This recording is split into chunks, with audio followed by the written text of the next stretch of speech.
近日，一场充满黑色幽默的房价保卫战打响了。广州黄埔某小区业主联名发起一封虚假交易撤销书，称该小区一套每平价值4万的房源以2.8万1平的价格售出，对所有业主的核心资产造成了严重伤害，并表示如不处理，将向国家税务机关进一步投诉。见过抱团涨价，3万的房子恨不得集体挂到10万，但低价成交被集体举报的还是头一遭。业主的说法并非没有道理，一些业主借做低网签总价，从而减轻税负的案例屡见不鲜。广州刚在月前升级了楼市调控，增值税免征年限从2年调整到5年，做低总价、差价私下交易，无疑能够降低增值税。不过，对于这一暗度陈仓之策，官方早已打上补丁，无论成交价多少，在缴纳增值税、个税、契税时，都有评估价进行兜底。更核心的问题在于，4万的房子究竟能不能卖2.8万？一起低价网签事件为何让业主们如此担心？显然，这一轮房价上涨的底气并没有那么坚挺。某些城市的房价上涨背后不无滥用经营贷炒房、业主集体抱团涨价、个别中介借助 ABC 单炒房等灰色手段的助力。一旦市场上开始出现降价案例，无论是真降价还是假降价，都容易降低房价预期，从而将市场打回原形。最近，不仅是老百姓手中的房价在打保卫战，整个地产行业的情绪波动都有点大。前几天，一则土地出让金划归税务部门征收的消息出台，业内惊呼土地财政要完。再往前，千亿房企蓝光的资金困境受到了意外的关注，不少业内的人补充了更多行业内幕，包括碧桂园去年就在和蓝光接触，想收购蓝光在西南的业务。万科还在继续和蓝光协商第2笔资产收购，其中包含蓝光在重庆的项目，这个项目价值几十个亿。不止蓝光，据传彩生活、宏坤、荣盛、华夏都要抛售物业板块。作为曾经的四川地产一哥，蓝光落到卖身求存的地步，除了自作孽的盲目扩张，多少也有时势相逼。再有闹得沸沸扬扬的恒大票据违约事件等等。无论是政策端、融资端的不断收紧，还是市场层面终端消费者的共同角力，围剿房地产俨然成为当下的一种政治正确。大半年过去，业内也确实满是杠杆断裂的声音。所以，房地产真的不行了吗？如果回头看这场空前的狙击战，说白了只有3个字：降杠杆。第一枪源于去年年中的融资3道红线。所谓3道红线，是将房企的财务表现直接与有息债务的增长空间挂钩。如果全符合监管要求，那下一年的有息债务还有最高15%的增长空间。假如全部踩线，有息债务的增长空间为0。这说明了，就算是全符合监管要求的房企，有息负债也只能以每年不大于15%的速度增长。2020年以前，行业大佬们的年平均有息负债增速从没下过15%，高的时候达到40%。而有了3道红线的2020年，这一数据的同比增速迅速降到了5%。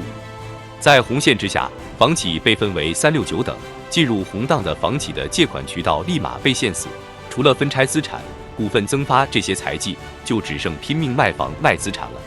好歹先把债务窟窿给填了。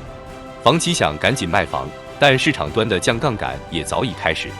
并且越收越紧，买房的人也借不到钱了。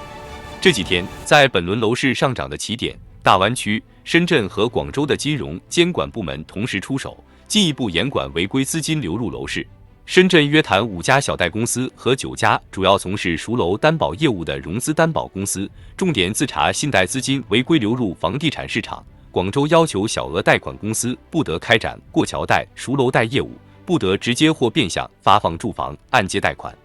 新政一出，不但堵住了从非银机构流入楼市的资金，连卖1买1的置换客也失去了过桥的来源。这只是市场端降杠杆的冰山一角。在这之前，经营贷入楼市已经被堵，首付来源已经被严查，甚至各城市用来抢人的人才房票也开始收紧。人才想要买房，还要再额外叠加一定时长的社保。即使不被限购限贷，从资金成本来看，虽然 LPR 一直维持低位，但房贷利率，尤其是二手房贷利率，已经从年初开始悄然上涨。更狠的是深圳开创性的二手房官方参考价，在炒作最火爆的区域，参考价不到市场交易价的一半，但银行已经表态，只按照参考价来放贷。也就是说，在这些区域，就算是首套房，也只能拿到相当于房款30%的银行贷款。这是何等严厉的降杠杆！这个试点性的举措立马被推向全国，短短半年内已经有宁波和成都官宣抄作业，未来大概率会有更多城市跟进。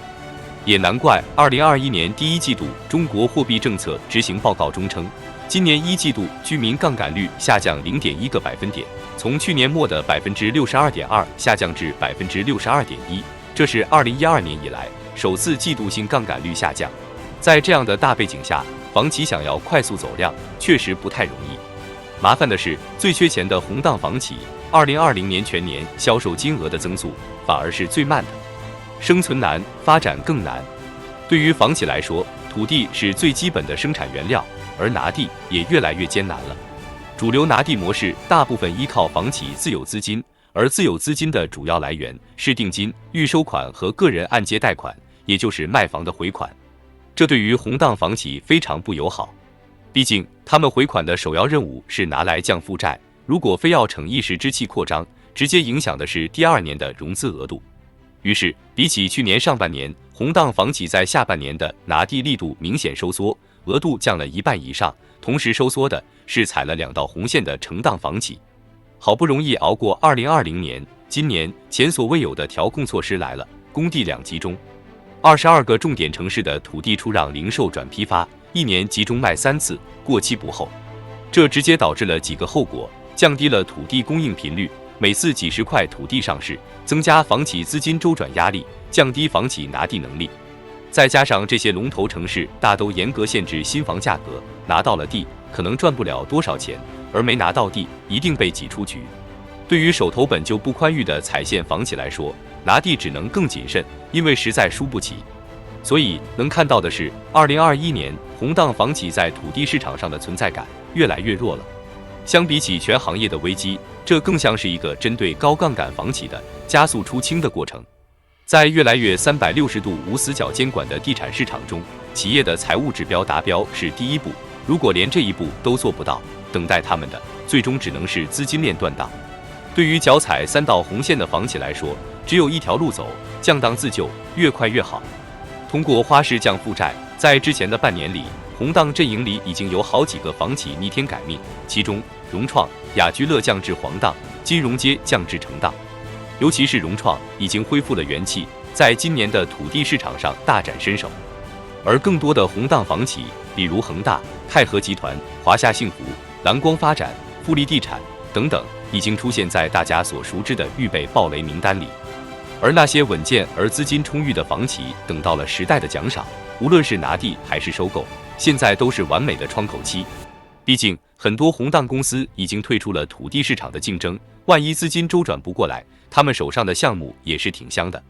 比起在2级中下的公开市场上抢那些没啥利润的地块，还不如乘虚而入，低价收别家的项目。市场收缩，未来也许会成为房地产的常态，也就是我们常说的挤泡沫阶段，相当于温水煮青蛙。在这个过程中，买对房的人也许能因为正确的判断，实现部分财富增长，但买错房的人只有一个下场，饱受资产贬值的煎熬，最后落得一地鸡毛。对于购房者来说，只有一句建议：因资金链问题被转让的项目，最后能不烂尾就已经万幸了。买房尽量不立于危墙之下。欢迎大家订阅、点赞，并在评论区留下您的看法。